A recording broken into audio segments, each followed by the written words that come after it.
So that eco-scare faded away. Now with global warming fading away, they have so much invested in it, they're not going to let it fully fade away. But right now the UN has already come out and has a new biodiversity panel modeled after the IPCC panel. And by the way, it's exactly modeled because there's been analysis done, multiple errors all about the species. In fact, on Climate Depot today, I have a whole article on the species extinction. And what they've done, it's the same solution, different ecosystem. Yeah, we're taking all your property because of a cave bug or a bat or a salamander. They've caught the EPA and the Forestry Service releasing endangered animals in areas where they weren't geographically as a pretext to land grab. So they're going back to that tried and trusted, we got to take your power, we've got to have you pay us taxes or the polar bears will die. It doesn't matter if their numbers are exploding off the charts. They'll just tell you they're all dead. They're teaching children in public schools that penguins are drowning when they're aquatic birds.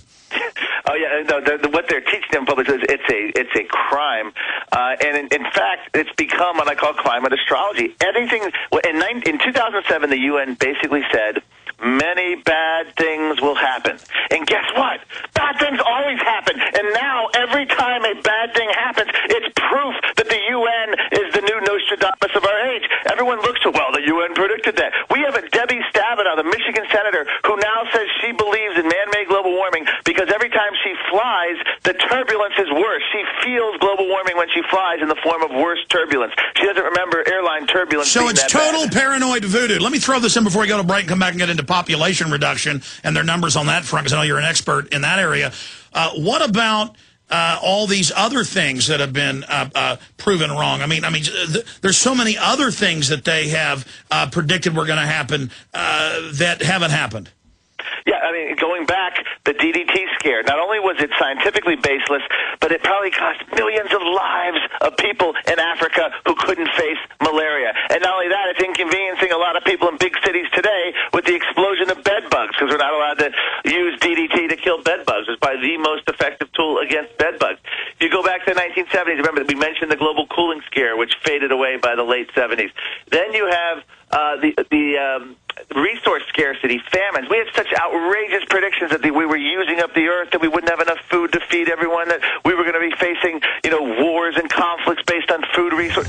All bogus. Everything they predicted has collapsed. The tropical rainforest, across the board, even down to our apples. You can't trust them. Whenever something turns into a, quote, crisis, you know you're being conned. All right, ClimateDepot.com. I want to talk more with our guests in this final segment about solutions to expose and stop these people. And another lie, Coral Island's getting bigger. So the islands are getting bigger, not smaller. We'll be right back. ClimateDepot.com is the central clearinghouse for exposing this eugenicist fraud.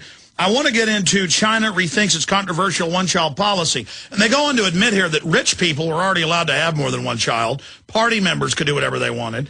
But that now they don't have enough young people to pay for the social welfare net, even though it's tiny in China, and that they're talking about getting rid of it because they've dropped below 1.7 replacement rate. The average Westerner's 1.3. You have 2 adults, and they don't replace themselves. They have 1.3 children on average. The United States has that average, except for our giant immigrant influx. We're dying. But there I was in a convenience store Friday, and I'm up at the counter, and they're talking about how they're about to ban plastic bags in Austin. And I've read the studies about how pulp causes more toxins, more chemicals, more acid, more problems. They don't care. It's about making you take their light bulbs, making you accept what type of toilet you can have, making you accept federal inspections of your house, making you accept no plastic bags. It's about them being the bosses. Going back to Marc Morano. Mark, how do we stop these people? And B, get into population reduction, because from my research, that's the heart of what they're all about. Yeah, well, first of all, I had to stop. The most single effective thing Americans did to stop the congressional climate bill was two words: mockery and ridicule. And it wasn't the Tea Parties. It was the town halls in the summer of 2009 when congressmen went home to their districts having just voted, and including some Republicans like Sonny Bono's widow, just voting for the congressional cap and trade bill. They were booed, jeered, ridiculed, laughed at in town halls when they tried to talk about global warming and the alleged consensus. That had more of an impact. That scared U.S. senators. That scared people like what's his name in Minnesota, Al Franken, to run scared and bail out of the global warming bill. I mean, hardcore leftists got so afraid of public outrage. So that's one of the biggest things we can do. Al Gore now gives speeches in Oregon, Florida. He's booed out of the hall. We have hundreds of protesters out there chanting, interrupting his speech. Civility has to go out the window. Confront your congressman, confront your local officials. Don't let them have a moment's moral superiority when it comes to global warming. Tell them you know. Oh, they love their fake moral superiority, their arrogantness. And on population, here's the bottom line. Major leftist publications like Grist Magazine, this is a magazine who in 2006 said we should have Nuremberg-style trials for global warming skeptics, are now finding some intellectual honesty. One of their most recent articles, this was in July, writer Fred Pierce, who's a leftist global warming believer, quote, "The population bomb I remember being scared of 40 years ago has been diffused fast." And he said it doesn't fit the doomsday agenda now. And half the world now has fewer than replacement level of children. Half the world. The new population problem is underpopulation. And we have a man named Paul Ehrlich, the godfather of this movement. And I actually did what I call a, quote, accurate tribute to him. He's the father of the overpopulation movement. Here's the accurate tribute. Mad, kook, lunatic, disgrace, worse than Hitler, fearmonger, parasite on the academic system, and the Bernie Madoff of science, unquote. This was a guy who called for forced sterilization adding forced sterilization agents to our water to keep population down. This is a guy who called for the de-development of the United States. This is a hardcore ideology. And we have at the head of NASA right now, the NASA Goddard Space Institute, the GIST studies, James Hansen, the U.S.'s lead global warming alarmist. Destroy industrial society is the goal. He's endorsing a book calling for the deindustrialization of the U.S. that's called for destroying dams and essentially bombing us back to the Stone Age. This is a head NASA warming scientist, and the media ignores that. This permeates their entire existence. But see, Mark, that's it. It is a shielded, paramilitary, inch-by-inch takeover, fully conquering and enslaving humanity. These people are the ultimate tyrants, and they're calling for our arrest. You have been demonized specifically. Lord Monckton, they have called for his arrest. These people are flaming out of the closet Nazi tyrant scum. And you're right, we've got to get in their face and say, listen, you little bloodthirsty tyrant, you tried to figure out how to repackage slavery, and it ain't going to work, scumbag. Well, here's the bottom line, and this goes with CO2. It goes, actually, one of the leftists, George Monbiot in England, just recanted veganism. And here's the analysis. You control what people eat, you control people. You control CO2, what we exhale from our mouth, you control people. Climate control is not about controlling the weather, it's about controlling people. It always has been. That's why the United Nations was formed, to come up with a fake scientific issue that they could then peddle as though the science was settled, and then come up with alleged solutions. And oddly enough, all the solutions had to do with the UN bureaucrats gaining power, money, carbon taxes. One German science advisor wants a CO2 budget for every man, woman, and child on the planet. They want carbon rations. Right, and guess what? Americans, we're currently at 4 times our acceptable level of carbon emissions. And interestingly enough, on population, on Climate Depot today, Alex, I have a picture of the Gerber baby with a rifle scope target on its face. The bottom line is they don't really care, the leftists and the environmentalists don't care that much about the little black and the brown babies being born around the world. In fact, they're actually trying to stop their development. What they're most concerned with are the Western Europeans and the American babies that come into the world with our lifestyle, with Western lifestyles.